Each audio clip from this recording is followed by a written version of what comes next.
welcome to this not very live editorial of the November course diagnostic test.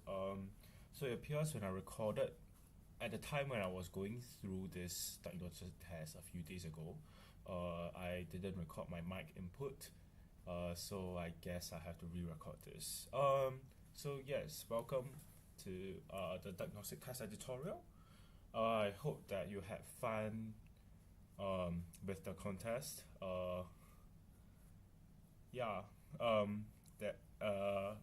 Yes. So, okay.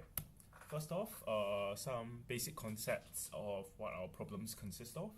So, question 1 was dynamic programming. Question 2 was math with observation. Question 3 was syntax. Question 4 was graph. And question 5 was basics data structures. So, I would say that Q5 is actually the easiest question here. So just a general tip that you should not look at code break. You should not look at contests based on chronological order, because in this case it was in alphabetical order.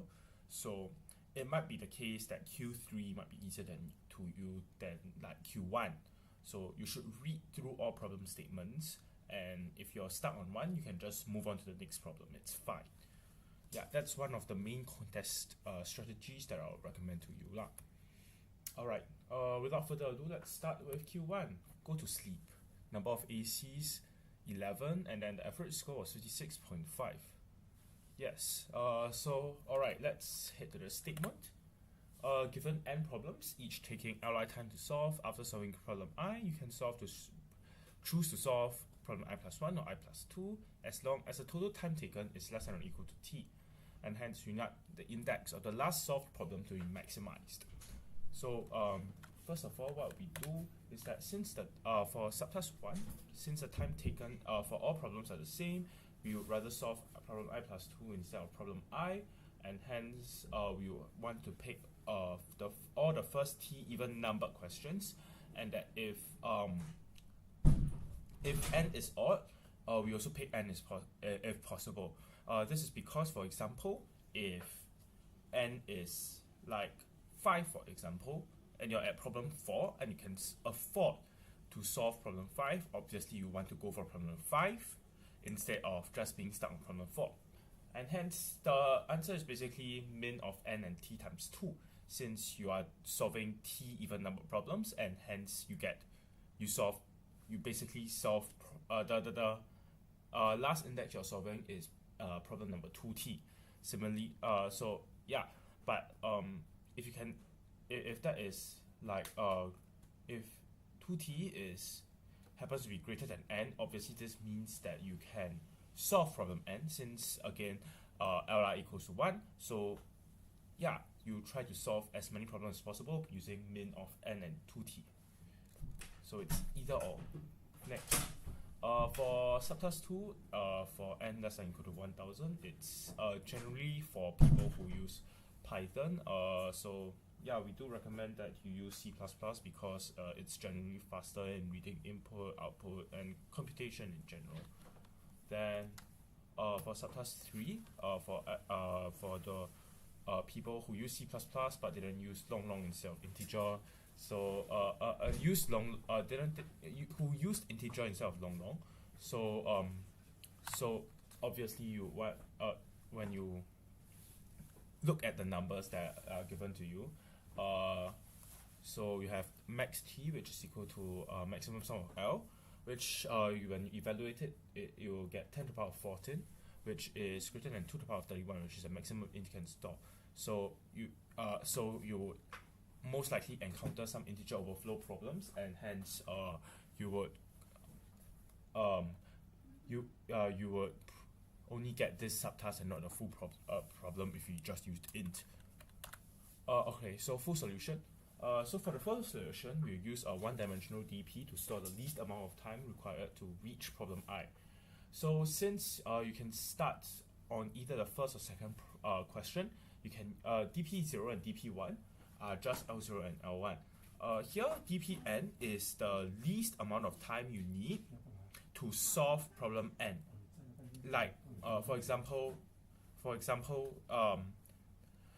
DP2 would be the least time you need to solve problem 3, which means after solving the the time needed to solve problem 1, or the time needed to solve problem 2, plus the time you need to solve problem 3. So let's take a look at the second sample as an example. So obviously DP0 and DP1 are 1 and 2. So because you can solve the first problem in time 1 and second problem in time 2. So what is our state and transition in this dynamic programming? So when filling in DPI, we ask ourselves, where can we come from? Basically, you would have solved either problem I-1 or I-2. So since you want to minimize our time taken to reach the question, it will be more optimal to take the smallest of the two. So hence DPI will be the minimum of DPI-1 and DPI-2 plus Li, where the Li is the time you need to solve question I. So in the case of the second sample, we note that it's more optimal to actually start from problem 1 and skip to problem 3 than it is to start from problem 2 and go to problem 3. So we take 16 because minimum 1 and 2 is 1 plus 15 is 16. Similarly, minimum of 2 and 16 is 2. Then we add 3 to get 5. Then here we minimum of so finally we for problem 5 we go from so we go from problem 4 and then we solve problem 5, so we get 5 plus 16, which equals to 21. So the optimal path to get to problem 5, if you haven't realized, is do problem 2, then problem 4, then problem 5. Alright, so that's our DP array computed. Now for the second part of the question, the biggest index we want that is less than or equal, that uses less than or equal to t. So here t equals to 20, so in this case the answer would be 5, and hence our answer, and the answer to the question is 1, problem 1, 2, 3, 4, so it's problem 4. So yeah, basically after you find DPI, you just loop from the back until you find the first index, which would be the rightmost index, where the time taken would be less than or equal to the time taken for to the time allocated to you before you have to go to sleep. So here's a full solution. As you can see, we got the DP state and transition. Then we loop from the back of the array. Then after that, we must remember to use I plus 1 because 0 indexed versus 1 indexed. And after that, we just see our answers. So yeah, that's basically it. So question 2, hacked. Number of ACs is 4. Average score is 27. So yes, okay. So find the set of less than or equal to 1000 distinct numbers whereby the sum of each number ran through the following function will sum to n. Fx equals to x squared for x greater or equal to 0 and negative x squared for x less than 0. In other words, find a set of distinct numbers whereby we square every term and it sums to n. It can be proven that at least one answer exists, and hence printing impossible was just a red herring. So subtask 1, you should probably get it. So you just brute force and you find that 1 plus 4 equals to 5, so you can output 1, 2, or that 9 minus 4 equals to 5, so you can output 3 and negative 2. Similarly, for subtask 2, it is just brute force, 10 solutions. Subtask 3 is just another brute force subtask. A common mistake is that n equals to plus minus 2 is perceived as impossible. However, it is actually possible to express it as a sum and or difference of distinct squares. So we will explain the solution in the next slides. So full solution, we realize how a squared minus b squared is equal to a plus b times a minus b, and we can set a minus b to 1, allowing any combination of two number squares difference to be equal to two numbers sum. So since a minus b is 1, we get that we get a sum a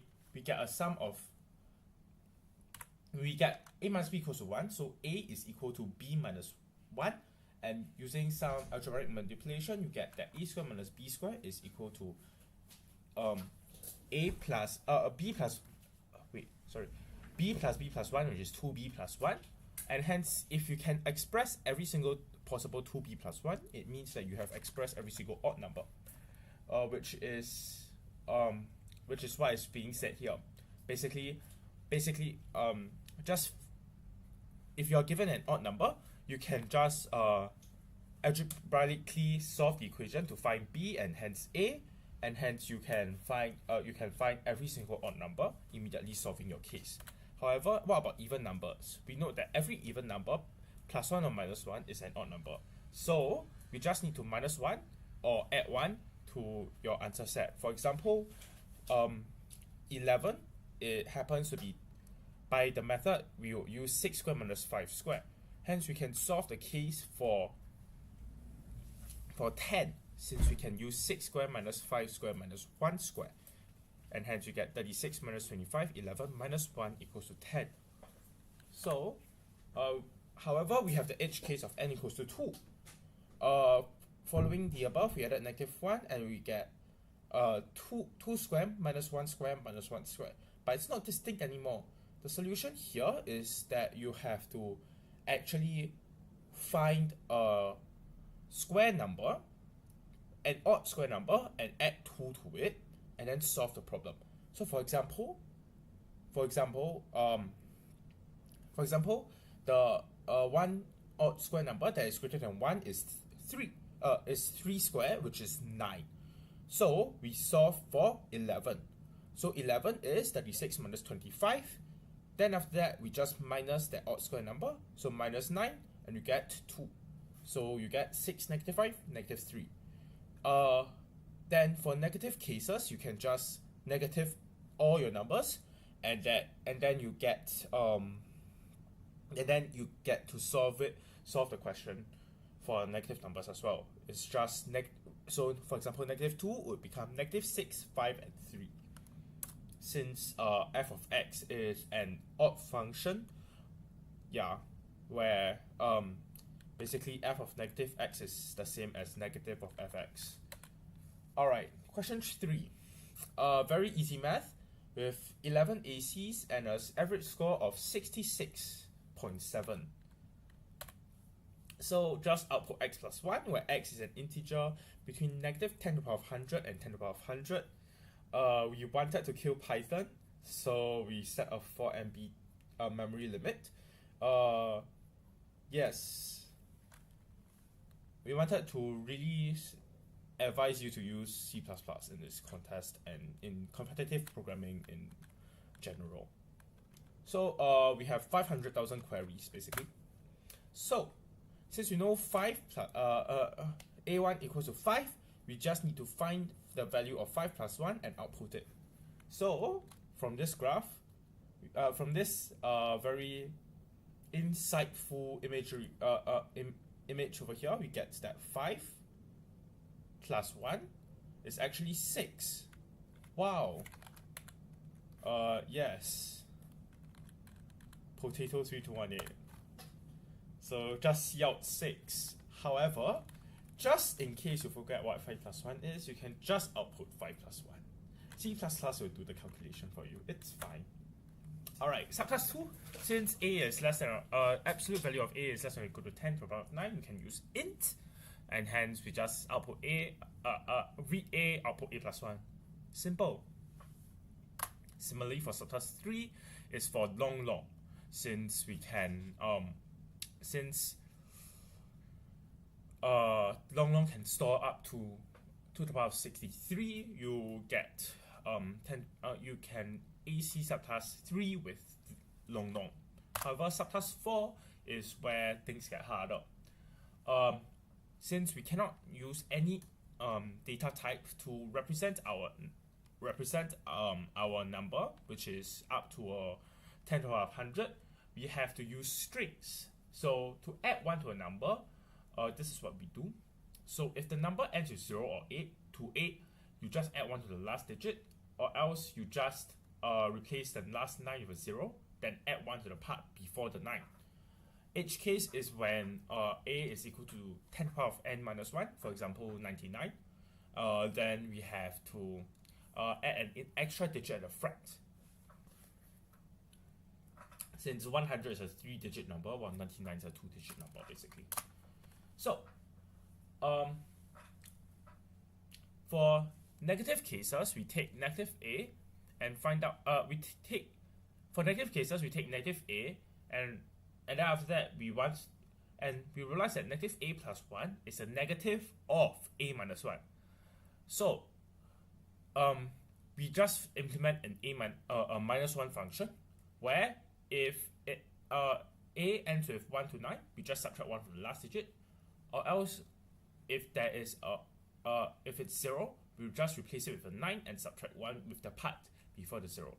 So each case, again, if it's negative 10 to the power, if our a is negative 10 to the power of n, and we try to add 1, we will get negative 0.99. So you have to remember to remove the leading zeros, as well as when a is equal to negative 1, our output should be 0 and not negative 0. Alright, next. This is the implementation. We can see the add 1, minus 1, which is what I have just described. Then after that, we have a special edge case for negative 1, or else we just check if it's negative or positive, and we just output accordingly. This is as a random note, our trainers have decided to explain really patiently to you why 5 plus 1 is 6. But yes. Alright, question 4, Wikipedia. Actually the most fun question in my opinion. Number of ACs, 3, average score, 24. Alright, a bridge statement. Given a graph where each node has exactly an out degree of 1, meaning it only leads to one node, find and output the cycle with the most number of where the most number of nodes will be end up in by continuously going to its successor. It is guaranteed that there is a loop here.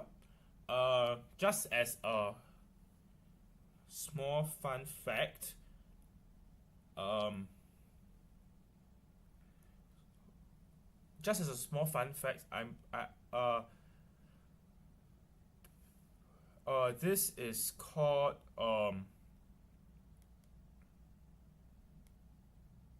this is called a vertex. This is called a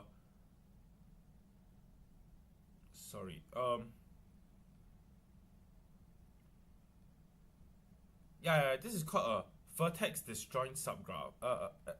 Basically. Okay. So each. Okay. Actually, I'll explain it later.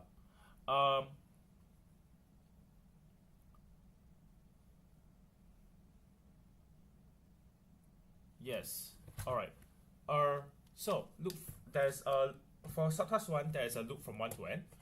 Just output n from then all the numbers from 1 to n inclusive. Since they are all in a loop, everyone is in a loop, so you just print every single integer there. So that's free. Subtask 2 is all articles eventually lead to the same articles. So we can model these articles as a directed graph where the articles are nodes, and we can draw an edge from a node to an article the node leads to. So if the node leads to itself, it's known as a self-cycle. Note that for this subtask, you can start at any node, and then you will definitely end up in the same cycle or the same self-cycle. So just find the cycle and print all the articles involved in the cycle. But how to find the cycle, you may ask? So we just maintain a Boolean array to track whether a node has been visited before, and then we perform a DFS on node 1 or any other number, and then after that you can just, when you visit a node, remember to set it to true before moving on to the next node. Now sooner or later you find that you visit already visited node symbolizing a loop, and hence you have to save the number. Then we backtrace our path until we go back to the number that we saved to find the elements of said loop. So yeah, remember to backtrack. So subtask 3. Now, not all the nodes will lead to the same cycle. We will need to find the cycle which we are most likely to end up in. So for this, we maintain another array where we for each I in the array count, we store the number of nodes that we can start on that eventually leads us to end at node I. Therefore, we find the highest number in this array, and we print all the indices that contain this highest number. For example, if we start at node 1 and it leads us to a cycle containing 6, 7, and 8, we can increment 6, 7, 8 by 1. So this count is just something that keeps track of how many nodes will lead to this loop, basically. Then after that, we just run the DFS cycle finding algorithm from subtask 2 n times. Remember to set all elements in this to 0. Up to n. Remember to set all the elements up to n plus 1. Then after that, after performing the algo for each node, we find the highest number. Then after that, you check how many members. You check what loop it's in, and then you just print all the elements in that loop lah. So this complexity will be O(n) squared. So notice when two nodes do not lead to the same cycle, you cannot traverse from one node to another. They are in different connected components. This is what I meant. This is what we meant by they are vertex destroying subgraphs. Basically, yeah. So we can conclude that two nodes that lead to the same cycle are in the same connected component, because one can prove that it is actually impossible to connect a loop to another loop simply using a out degree of 1. I think I can prove it if I have a pen. Yep, I do. Okay, so let's say that P is a group of nodes containing a loop, and that is led to and Q is the node that leads to the loop. Similarly, R is a random article, and then S is a group of articles that leads to a loop. So so you realize that both Q and R have already used up their out degree, so hence intuitively you know that it's impossible for any connection between these two, because there's nothing in here that will connect to Q and there's nothing in here that will connect to R, and hence we can say we can prove that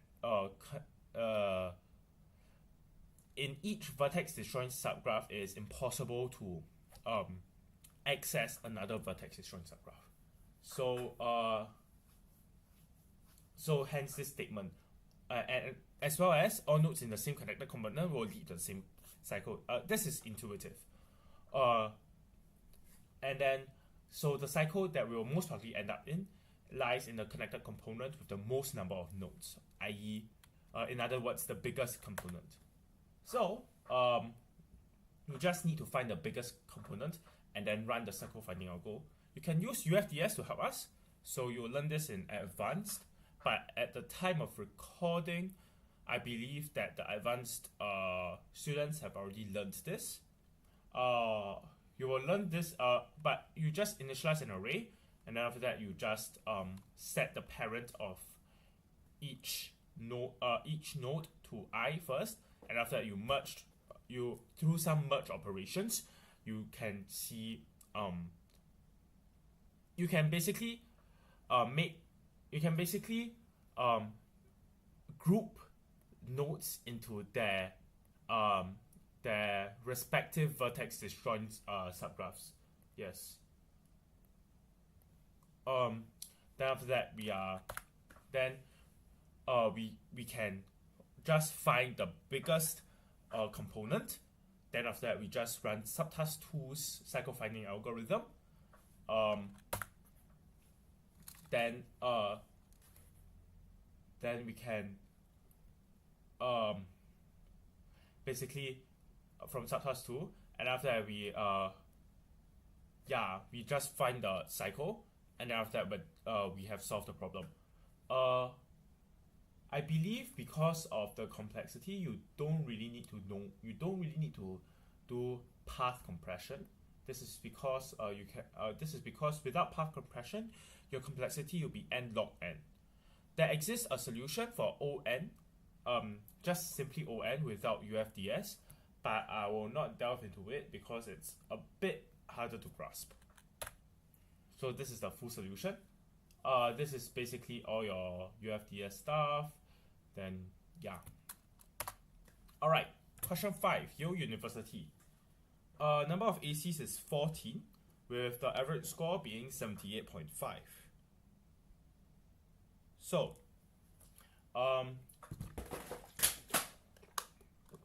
this is the easiest question of them all. So, I once again want to reiterate that you should not look at the question's difficulty by its placement in the contest. Rather, you should actually go to read the problem statements, decide which questions you want to start with, and that is something that you should bear in mind. Alright, so given an array of strings, output the string that appears the most frequently. Yes, get scanned. Alright, n equals to 1. So since there's only one string in the input, the string that appears the most frequently is the string that is the only string that is given to you. Since yes, so output that string for 5 points. Wahoo! Alright, and less than equal to 1000. So for each string given in the input, count how many times it appears and take the maximum counted string overall. So this is you start an array of strings. Then after that, you just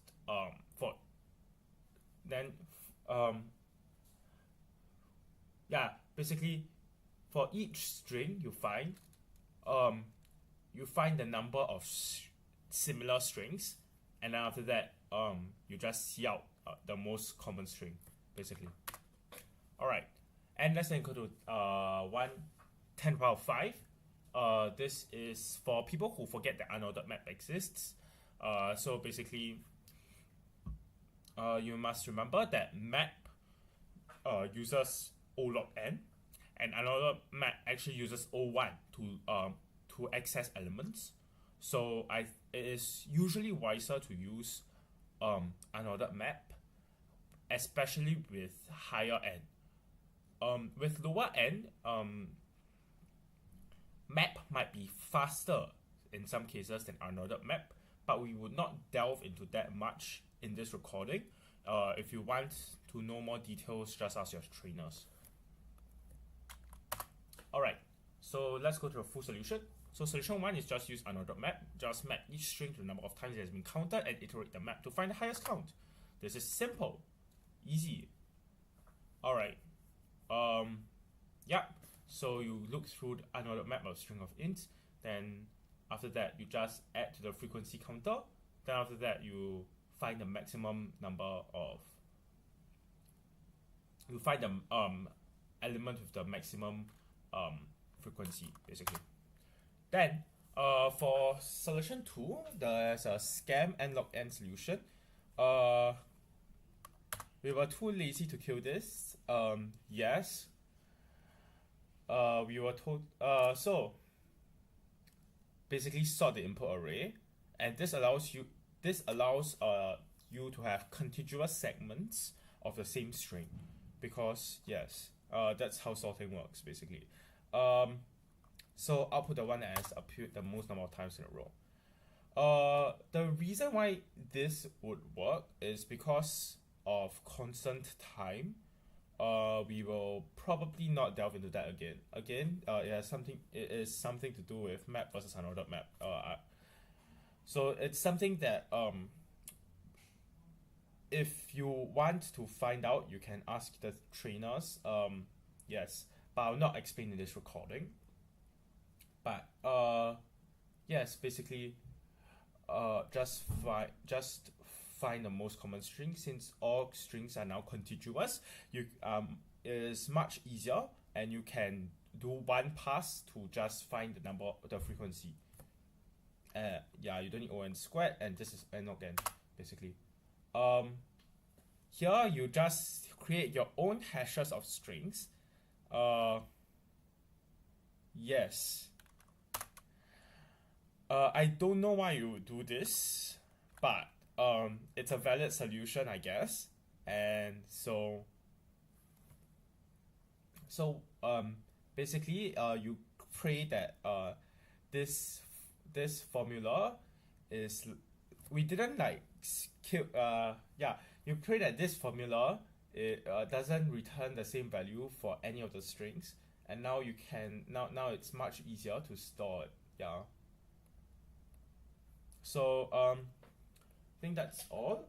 That's all your 5 problems gone through. So in conclusion, first of all, I'll reiterate this point that you shouldn't look through the contest questions and see that you can't do Q1 and give up. Perhaps Q3 might be the easiest, Q5 might be the easiest even, such as in this contest. And secondly, I think there were many free points in this contest. For example, just outputting 6 gives you quite a few marks. So yeah, I think in a contest generally you want to try to grab these subtasks, and who knows, you might actually find the solution by trying to optimize your code, by asking yourself, what am I doing repeatedly, what can I optimize basically. And thirdly, I think I would just like to wish all of you good luck in your CPI in your IO journey. Hopefully some of you can get into NOI, get APIO, IOI. So I hope that you enjoyed this contest, and I hope that, and if you have any questions, feel free to open a ticket, whatever. In the end, so